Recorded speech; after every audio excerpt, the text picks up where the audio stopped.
faith gives people the backbone to withstand unbelievable waves of repression.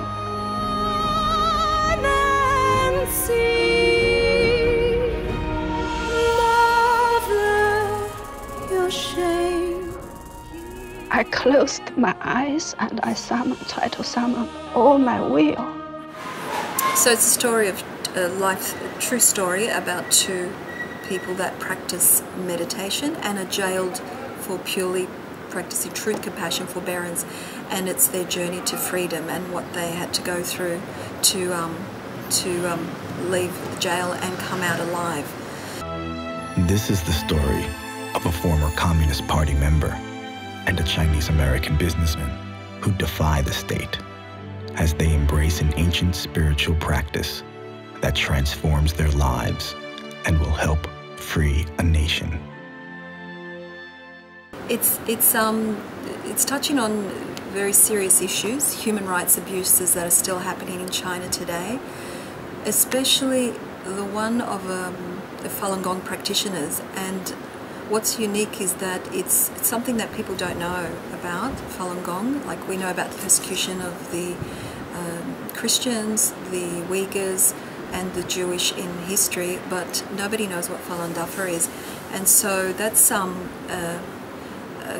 meditation, an ancient meditation that's been practiced since 1992 in public. It did come out in China from a teacher to student, and the teacher decided to bring it out to the public. That was very, very necessary in today's world.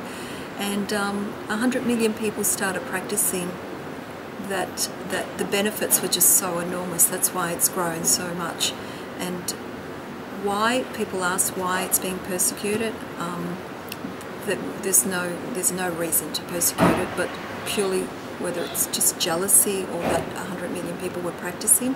By 1999, the leader at that time, Jiang Zemin, just outlawed it and made it against the law, which communist government, I suppose, I don't understand, but can do something like that.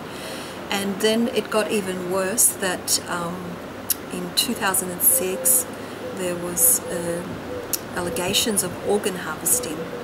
So this was very serious, and it was investigated by David Matters and David Kilgore. It is for their thoughts, for their beliefs.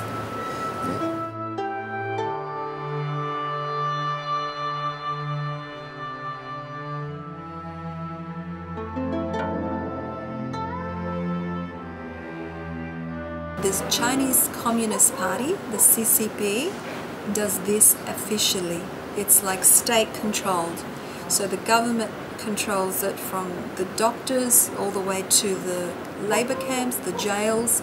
It's all a system to the internet to sell organs to the rest of the world. And people don't know this around the world. And this is what this film highlights, and that we want to end and raise awareness about this whole issue. Today, despite the facade of economic progress, China is still controlled by the same ruthless regime.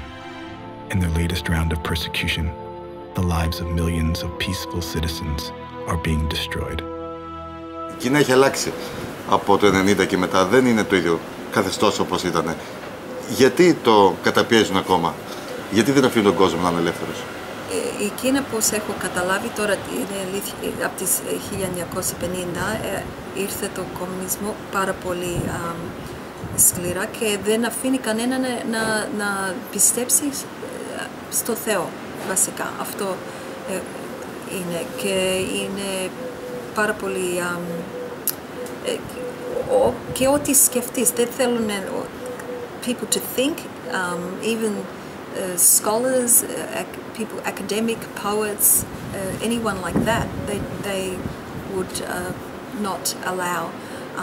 Even in business, landlords δεν αφήνουν κανέναν, είναι κομμουνιστικό.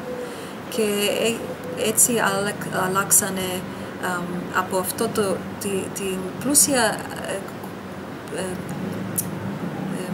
πολιτισμό που είχαν σαν τους Έλληνες. Τώρα οι Κινέζοι και οι Έλληνες και σαν την Ινδία έχουν 5.000 και μπορεί και πιο πολύ ιστορία και ήταν πολύ divine. Ήταν divine culture, εφετική culture. The state eliminated anyone who did not believe the Communist Party to be the all-powerful and only voice of the people.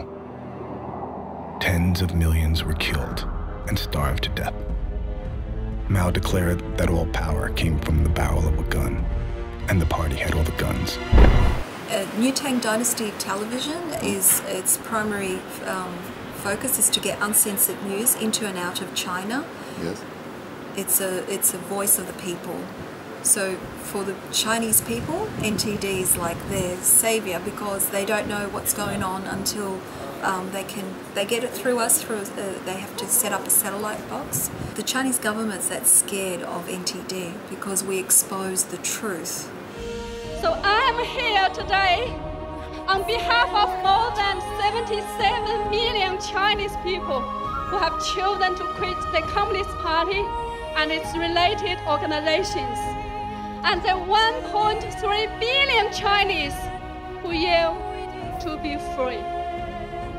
Free to think, free to speak, free to write, free to gather, and freedom to believe.